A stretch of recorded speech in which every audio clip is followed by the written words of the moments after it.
Good morning. Between the snow and the time change, I suspect we may have a little bit smaller group here this morning. So, I've gotten kind of paranoid about these time changes since I've started relying on things like my phone and this watch that sync to my phone. I always get nervous that it's not really going to change, and now I have learned to start to trust it here in recent years, but even today I looked out the window, I thought, yeah, it looks like we've had a time change this morning because it was still dark out instead of light when I got up, so. Okay, well, this week we're going to continue on where we left off last week. And last week we were talking about, what do you do in terms of what are some things you can do to reduce anxiety and stress in our lives? Because stress in particular is tied to anxiety and depression and a number of other mental health kinds of issues. And so what do we do to reduce stress? And of course, so we talked about three things initially. One was to reduce stress levels. We talked a little bit about that.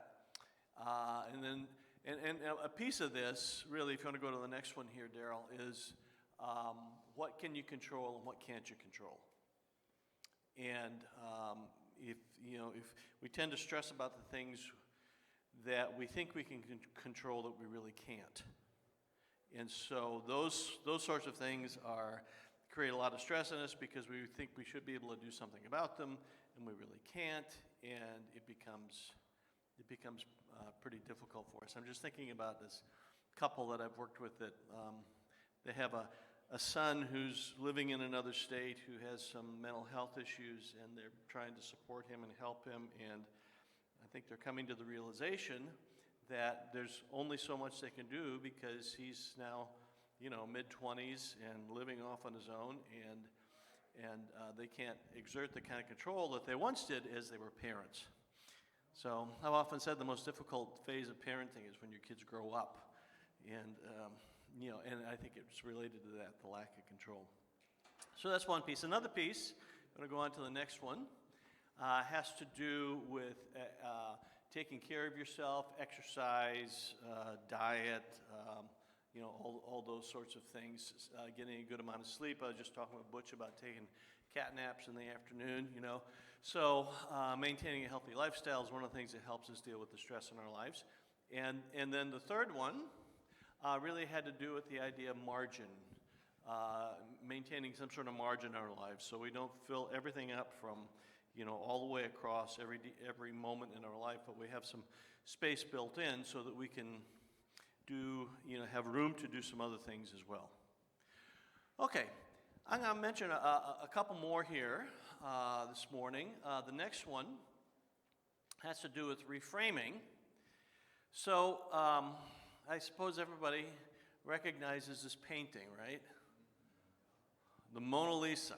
Okay, and if you were to go to the Louvre where the Mona Lisa is found, this is what it would look like.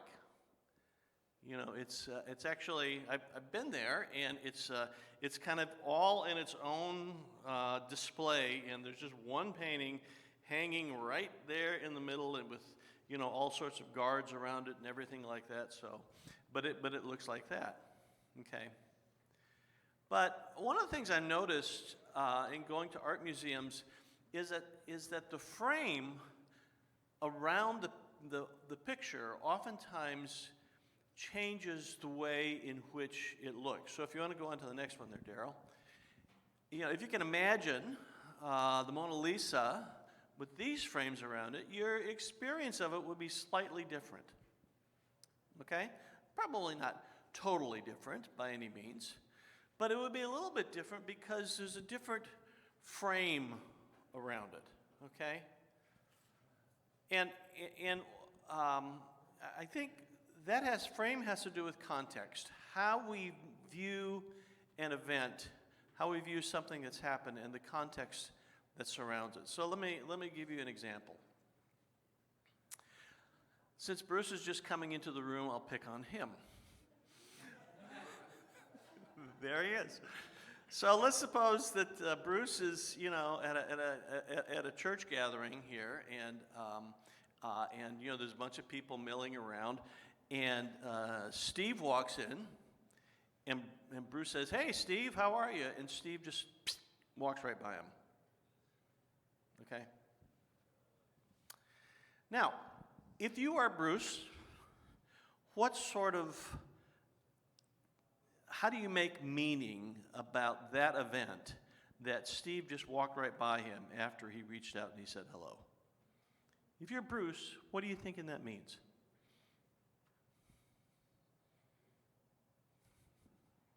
He's mad at me or something. He's mad. He's mad at me. Okay. All right. All right. More charitable interpretation is in the middle of doing something important, so he has to walk by quickly. Steve's in the middle of doing something important. Obviously more important than talking to me, right? But he's in the middle of doing something important, and he didn't see me. All right? Anybody else?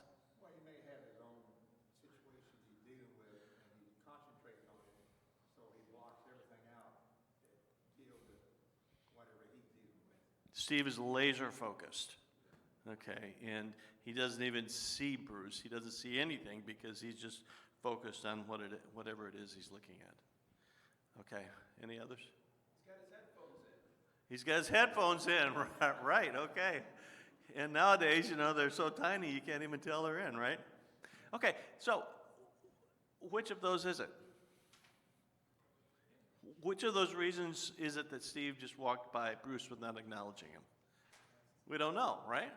We don't know. But we make up a story about that, okay? Bruce makes up a story about why Steve went by, and depending upon the story that he believes about that, he will likely respond to Steve in some way, okay?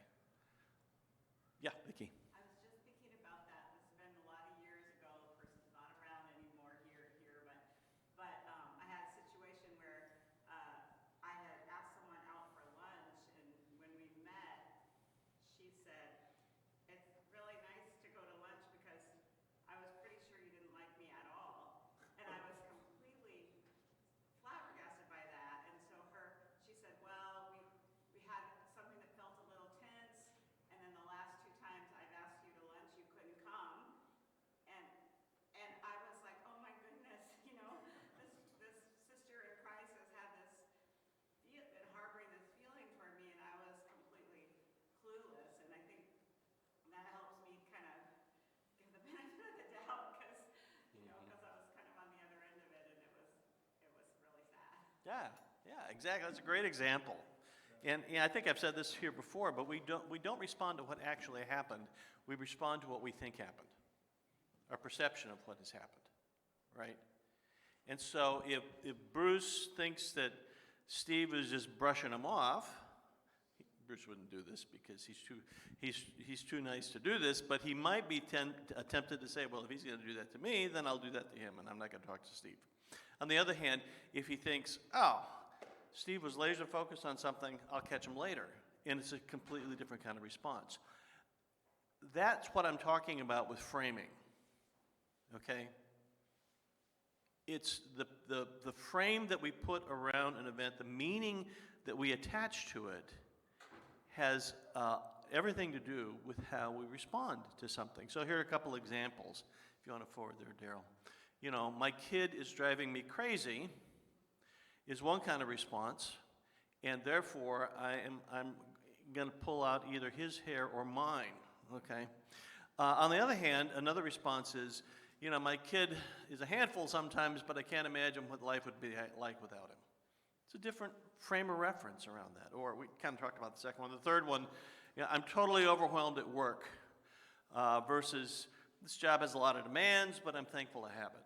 So the context, the frame that we put around something has a lot to do with how we respond to it. And quite honestly, a lot of counseling and therapy is about reframing. It's about trying to help somebody see their particular situation in a different context. Well, that's one way of looking at it, but here's another way of looking at it. And if you think about this way of looking at it, maybe your response to it would be somewhat different. Thoughts about that? Comments? I just walked in, but I like that Diane Riddle song, What a Beautiful Mess I'm In. Yeah. What a beautiful mess I'm in. That's right. Yep. Just the way you look at it. Exactly. Yeah.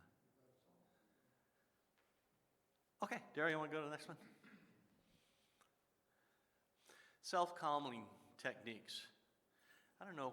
This was in some movie, Keep Calm and Carry On. Anybody? Hitchhiker's Guide to the Universe or something like that. I've never seen the movie.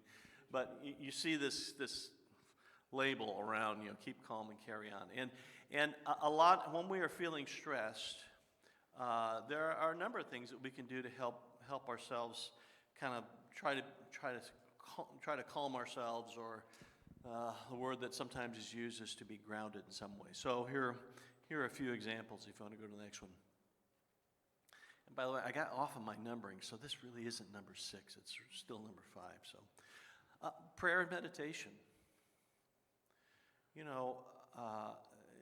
When we immerse ourselves in prayer, or when we take the time to meditate, it tends to have a way of calming us, because it makes us kind of slow down. It makes us kind of put what I would call speed bumps in our lives, because it seems like sometimes you're going along at a really fast clip, and then you hit a speed bump and you're forced to slow down. And that's not why we pray, and that's not why we meditate, but it can oftentimes have the effect of helping us to be able to do that. Now, meditation, I think, is an interesting one, because it seems like oftentimes that the Buddhists have co-opted the notion of meditation. And, when people think about meditation, they think about, well, that's kind of a Buddhist technique. I really don't think it is. I think we find meditation throughout Scripture. We find it certainly in the Psalms, and, David talks about meditating. But when you think about meditating, let me just ask it this way. Yeah. You just said David referred to himself as meditating. What word in Scripture would he use? Because how would he depict that in Scripture? What word would he use? I don't know. Travis? Be still and know that I'm God. That's all. That's a good one. Yeah, okay. I like that myself. Yeah. I'm not thinking about a specific passage, but I'm just thinking about how the word meditate shows up in the Psalms, if I'm remembering it right. So, yeah, that would be a good example of that. Yeah, Eric. Psalm 137. Okay. Psalm 137. Okay. Or you can do a word search on meditate. Okay. Psalm 119, I think, talks about meditating on the word of the Lord. What happened if you find yourself in a position where you're meditating? Anybody? Let me just put it this way: does anybody have difficulty meditating? I keep talking with Patrick's sermon just a couple of weeks ago and pulling his phone out, right? That's not part of meditation. Okay. Anybody have difficulty with that? I do. One of two things will tend to happen. Is that I'll try to meditate and just be still, and I think meditating can be focusing on something, like focusing on a passage of Scripture, focusing on a spiritual thought of some sort. But I tend to have squirrel brain, and when I'm finding myself meditating, pretty soon I'm finding myself thinking about this over here. Then I try to reel myself back in, and I'm finding myself thinking about something else over here. Either that, or I'll fall asleep.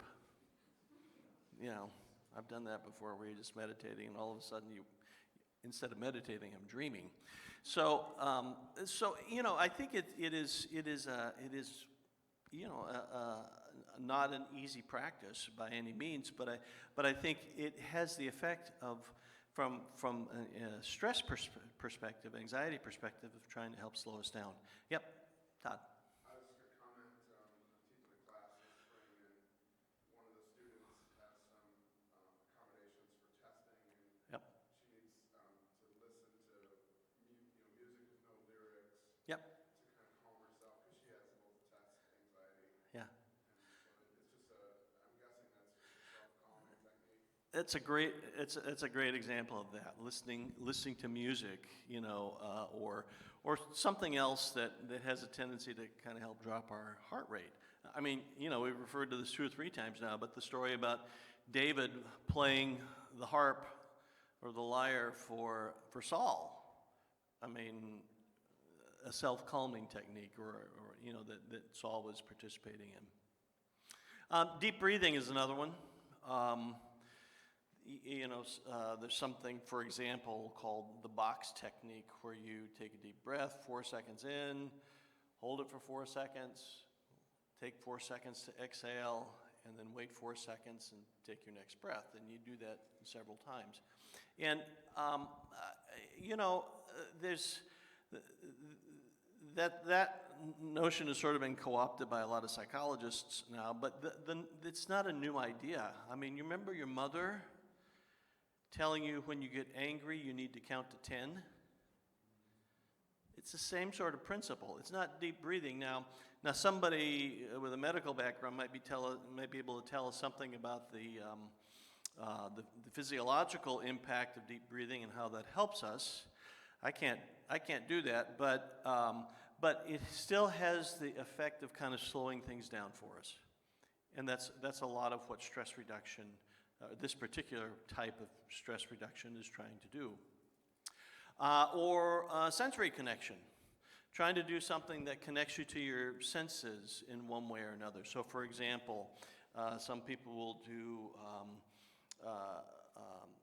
an exercise where they tighten a certain muscle for a couple of seconds, and then they tighten this arm for a couple of seconds, and they tighten this arm for a couple of seconds, and they tighten their leg, and they tighten, and it's a way of connecting them with their senses. Or another simple technique is the 5, 4, 3, 2, 1 technique, where you look for something related to your senses.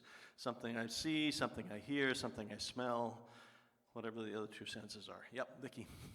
Well, I was thinking about people talking about digging in the dirt, Yep. in the garden, or exercise movement. And I mean, I think probably a lot of what I've learned from little children. But I think when they're getting like, blah, if they get their hands like in some Play-Doh. Yep. So there's something about that where Yeah. we're just kind of using our body and connecting to something else that can Yeah. help us calm down.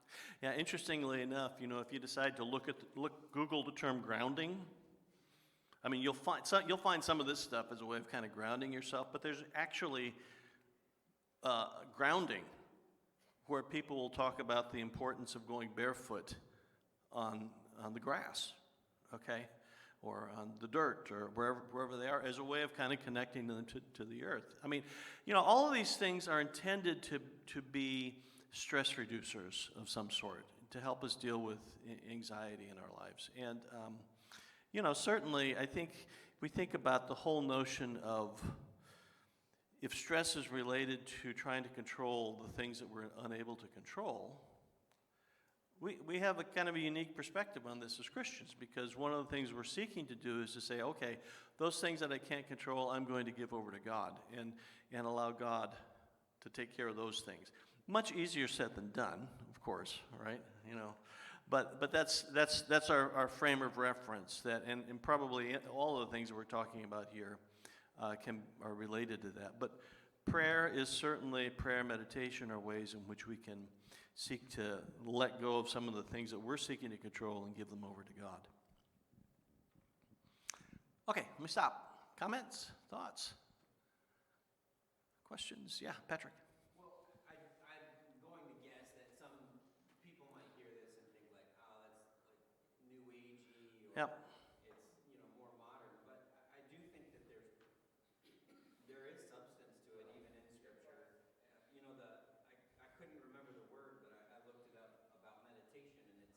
means to speak or to murmur. Mm-hmm. It's as if David was saying, I murmur Yeah. these thoughts day and night. I mean, Psalm 1, Yeah. 2. And I think if you were to, it all depends on how you describe this stuff. Sure. But I do think that there's a lot of scriptural substance for us being in tune with how God created us. Yeah. And our bodies and our minds. Yeah. Trying to bring those things together. Yeah, because that's a really good point, because I think there's so many other things that have become distractions around us. And that too is related to stress in our lives, that there are many other things that distract us. And if we think about our primary focus being on serving God and becoming like Him, well, how many other things get in the way of that just are coming out of our daily lives? And so something like prayer, meditation, and breathing are all intended to help focus us so that we're able to, to go back to what's most important to us in our lives. Yeah, Steve. I have to be intentional about it, like the prayer meditation. I gotta turn off the radio in the car. I gotta set aside time. I can't just do that and still do the same things I do every day. Yeah. Yeah, interesting. Students love to multitask, right? So I'm going to study while I'm, kind of watching TV while I'm listening to something on the radio. I can do all those things at once. We believe we can do that, but that's not what the research that I've run across tends to say. The research that I've run across says if you really want to do something, you have to focus, and then you have to get rid of some of those peripheral things that get in the way. Yeah, Brian. One thing, sorry to step in, but you mentioned like meditation. I was sorry you were talking about being. A lot of meditation is to be just Mm-hmm. to not have anything, just to be there, Mm-hmm. to feel what there is. Not to have a lot of sense. God says, "Be still." Yeah. Just be calm. Yeah. Just be there, not be thinking about. Just be in that moment. Yeah, I heard somebody talk about this one time from a Christian perspective, and they said, the Buddhist perspective on, and I'm sure this is overgeneralized, but the Buddhist perspective on meditation is to empty yourself. But in a Christian perspective, maybe to fill yourself, to fill yourself with God and the things of God, and that becomes what you meditate on. I don't know, but I think that certainly is worth thinking about. Technology. Assess your relationship with technology. We could probably spend the rest of our time talking about this, but ask yourself, how much time do you spend on your phone or your laptop? I think a couple weeks ago you talked about this, Patrick, in your sermon, and I ran across an article from the American Psychological Association where they talked about constant checkers. Constant checkers are people that either often or constantly are checking their phone for email or social media or texts or whatever shows up on their phone. Think about this. When your phone does that beep that tells you there's a text there, how many of us just automatically have to check that right away? Probably most of us, right? And so and what they found that is 80% of people reported being constant checkers or constant or often checking. And the other thing that they found was that the levels of stress were higher for people that were constant checkers or often checkers than people who were not. On a 10-point scale, I think they found it was 5.3 versus 4.4, and I don't know exactly how big that change is, statistically, but it seems like it's kind of a significant difference that people that aren't always checking their device may have less stress. Maybe there's something to this about being connected technologically and the level of stress that goes up in our lives. And I think in particular this may show up with social media, because in social media we have a way of shifting our expectations about things. So if you read somebody's post on Facebook, what's it likely to be? Sorry? Criticism, critical of something. Critical of something? Okay. Possibly. It's either that or it's what? Yeah, everything is perfect, you know. I'm showing you this picture of me skiing on a mountain in Colorado. A mountaintop experience, literally. Okay, you know, and so we think, okay, so this is that person's life. They are always on a mountaintop in Colorado skiing. Well, you know, of course that's not right. But we have a tendency to say, oh, when was the last time I went skiing in Colorado? I guess it's been a while since I've done that. Maybe never. So you know, so there's a tendency to compare ourselves, which shifts the expectations potentially that we have for our lives. And the problem is, it's an unrealistic set of expectations. Because when people post something like that on Facebook, it's not saying, my life is always like this. They're sharing some happy experience that they've had that, you know, is probably somewhat out of the ordinary. And then the other concern, I think, with social media really goes to what Steve was saying a moment ago about criticism, which really has to do with polarities. That, you know, we're living in an increasingly polarized society, and I think social media really has fueled that. And so when you read somebody's post on Facebook, you may think, oh, I really disagree with that, and I'm going to respond to that, and all of a sudden you find yourself in an argument or heated debate, let's put it that way, you know, on Facebook. And the thing that has struck me about this, I got to stop here in a minute and get your thoughts and comments on it. The thing that struck me about this is how people, I used to think people say things on Facebook that they would never say to your face. Okay? That civility has kind of gone out the window.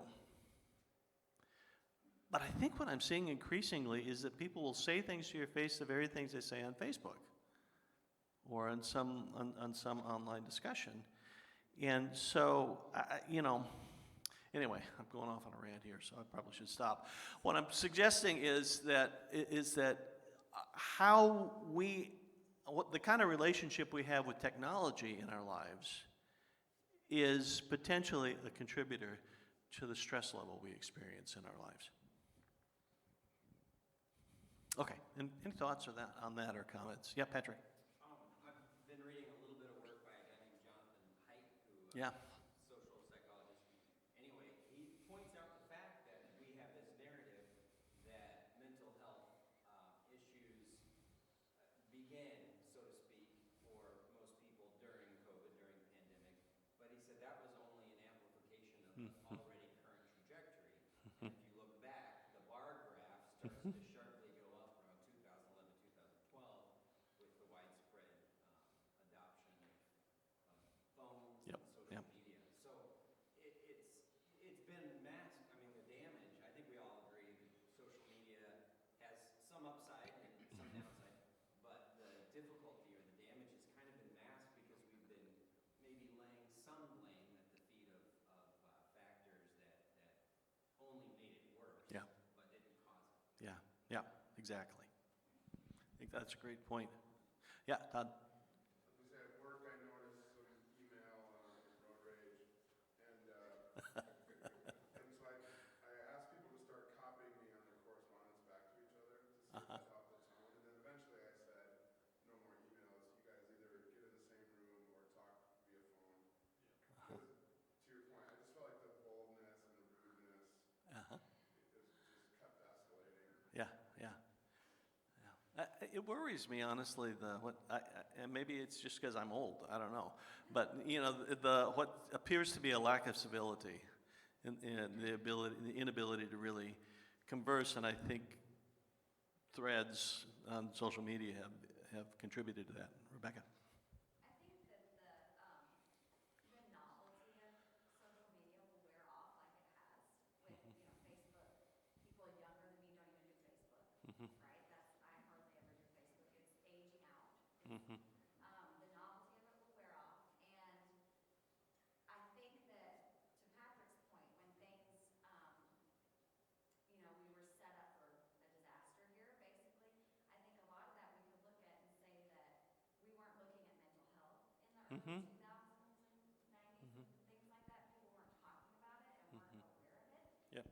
So we weren't ready for Yeah. what's been happening. Yeah. And then I also think that it's not really going away. Things will change, and we've got to just learn how to Yeah. live with it and Yeah. live with it healthily. Yeah. That's a word to use there. I think we talked in my ECFE class, Vicki, about phones with children and how we're, you know, it was a very early age that Cameron never knew that device was important to me.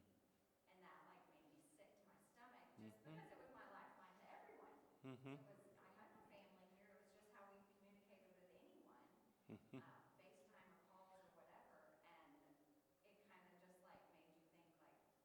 They know that that phone, here's your phone. Here's your phone, like at an early age that was something important. Yeah. Well, I think you're right. The technology is not going away. It's here. So and honestly, the problem is not my phone. The problem is me, right? And so we have to learn some things, I think, about how to make adaptations to technology, which is, I think, why it's important to assess, okay, just how much does technology control my life versus the other way around?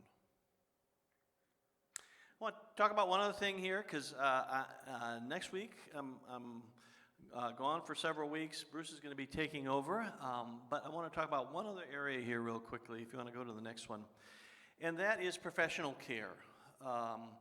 You know, all of these things I've been talking about earlier really are about things that we do ourselves. At what point is it important to seek out a professional for some help? There's an interesting article, Vicki pointed it to me this week in the Wall Street Journal about, it says, are you feeling stress and anxiety? Maybe you shouldn't call a therapist. And it was written by a psychiatrist, and she was saying, you know, the therapist as the answer is not always the answer. You know, and I'm saying this as a therapist, that sometimes stress is helpful for us in building resilience, and that sometimes therapy can actually be counterproductive, as in the case of sometimes with a critical incident stress debriefing. You know, depending on the timing of that, it can be more harmful than it is good. So I'm not suggesting in any sort of way that counseling is a bad thing. What I'm suggesting is that there are times when it may be useful and times when it may not be useful. So, but I would say certainly it has been something that, you know, the attitudes toward counseling have changed a lot since I got into this field 40 years ago. Because when I first got into the field, there was oftentimes a real stigma around counseling. And that may still exist to some degree now, but it certainly is different than it used to be. So why is it that people say, well, maybe I should go to a counselor, but I'm not so sure about that? Some of it's stigma. Some of it's, I don't know what to expect. There's sort of the fear of the unknown. What's going to happen to me? I run into this a lot with people first time in counseling and say, you know, what do you think is going to happen here? And, you know, they really don't know. And so I try to begin by explaining, here's what you can sort of expect, you know, in this setting. Sometimes people have concerns about value conflicts, which we'll talk about in a minute. And increasingly, they may not go to counseling because they're unable to find a provider. They're unable to find somebody that can work with them because in a place like the Twin Cities, it's become a pretty saturated market. Mm-hmm. I was just going to add that I think another piece of that is that you might not want to do it because it's hard work Mm-hmm. to be vulnerable Sure. and unpack a lot of things that you've stuffed down in there. And it's, I mean, you really have to be in a good place mentally to want to do it sometimes. Yeah, it is. You're right. It is hard work. And you know, it's like anything else. The benefit of counseling oftentimes is related to the amount of work that you're willing to put into it. And, sometimes people aren't ready for that quite yet. And part of counseling is talking about the value of it, and is this something for you at this point in time? So, what sort of things can you expect? You want to go on to the next one? Well, here are the things that you should be able to expect in a counseling or a therapeutic relationship. Confidentiality, that is the backbone of a therapy relationship. That if you're coming to me as a therapist, I'm not going out and telling somebody else about this. Yeah, Vicki. Well, I've probably said this before, but when we moved here, Dale is a family minister, and so he would see a lot of folks from Woodbury in his office. And I would have people come up to me and say, like, sorry, I couldn't make that appointment last week. And I'd just be like, I didn't know he was talking to you. So, it's just so you know, it's okay that you tell me that, whatever, that's up to you, but I don't even know who he's seeing. Right. So Yeah. it's Yeah. really, And it is a critical piece. Why? What makes it so important? Confidentiality. From the standpoint of somebody who is coming to counseling. What? Trust. Yeah. So here I am, I'm coming to you, I'm telling you this really personal stuff. The last thing I want is to see it on Instagram. Okay? And here's the thing for therapists. Clients can go out and say anything they want. But as a therapist, I can't even acknowledge that we're in a therapeutic relationship together. So it is a really it's kind of a sacred trust, I guess I would say, and that's something you really should be able to expect in a counseling or a therapeutic relationship. A supportive, caring relationship, so somebody who's supportive of you, and which perhaps goes without saying. But hopefully that's something you're going to find in a counseling relationship. Somebody who's willing to listen to you. I did, for many years, my work was in training people who were learning how to be therapists. And one of the biggest challenges over that year of training that I had with them, where they were doing clinical work, was to learn how to listen more and to say less. That's not that you don't say anything, but you're more judicious about what you say and when you say something. And being able to listen is really a critical skill in the counseling process. To be able to ask thought-provoking questions, which kind of goes along with this next one of the counselor hopefully provides a perspective that's different from yours. It goes back to that reframing piece, right?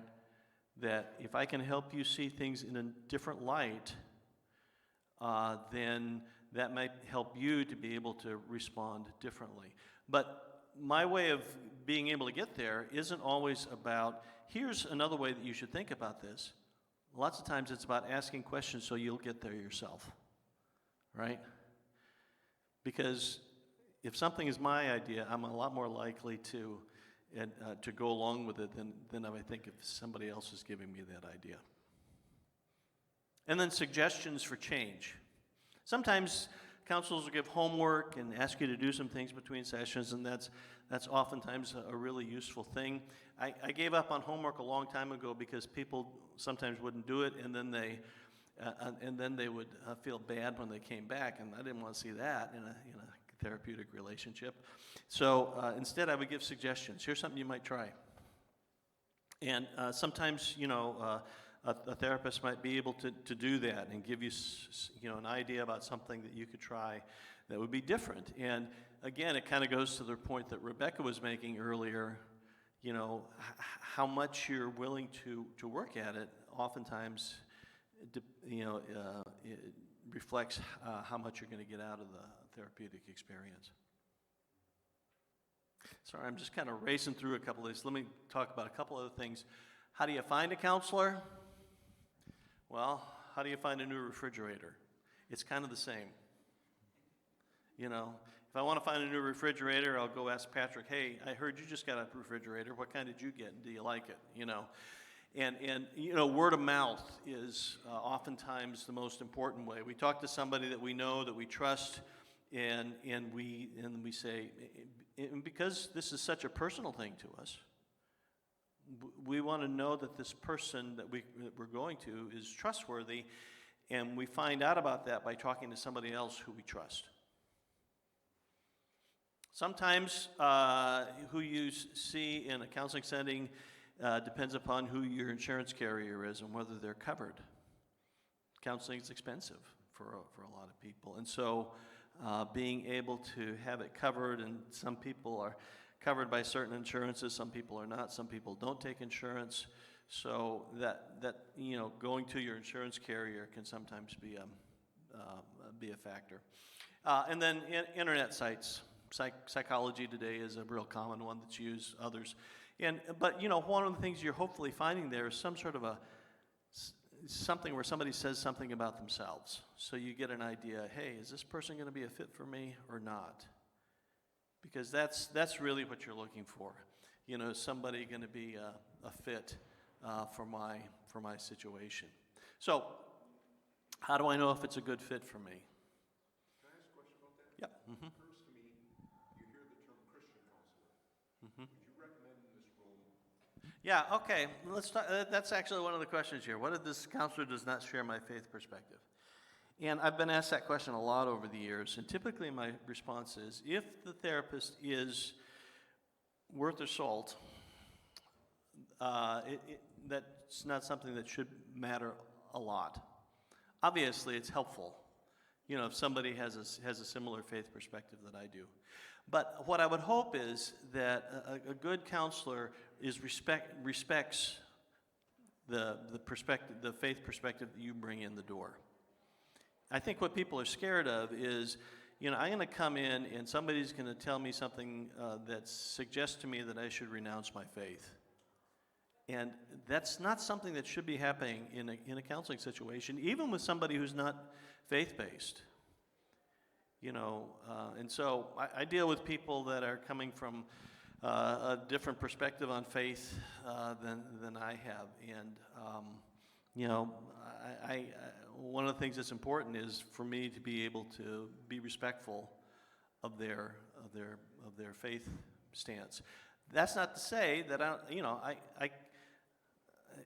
I don't describe myself as a Christian counselor, but as a counselor who's a Christian. And so I can't separate who I am when I walk into a therapeutic setting with somebody. But I can, you know, so those sorts of things are going to be, you know, those values are going to be reflected through my life. But, you know, it may be that the person I'm working with has a different perspective on things. Mm-hmm. I would think that question would apply more like if you were going to a marriage counselor Mm-hmm. rather than, I don't know if that's, Yep. you think that, but rather than this counselor. That oftentimes is where it shows up. It's a question of, well, are you going to tell me I need a divorce? Yeah. Mm-hmm. Yeah. Vicki. Well, I mean, the answer is really, it depends, because you know, we might go to a marriage counselor who says, I'm a Christian counselor, and their perspective is, you know, it's okay if your spouse hits you, and you know what I mean? So it's like, it's kind of like, you really want to know someone listens to you and kind of works in the frame that you have and the things that you want to see in your relationship, Yeah. and not put however they label themselves, they don't put their sense Right. of what should happen on you. Yeah. We're out of time. Let me just make this one last comment. If you feel like somebody you're working with is not a good fit, it's fine to say, this is not a good fit, I'm going to find somebody else. Don't worry about hurting their feelings, okay? They're big people. And you know, sometimes a counselor may say, I don't think this is a very good fit, but it's not a rejection of you. It's, I think I know somebody else over here who might work better. And so this notion of fit, I think, is really important.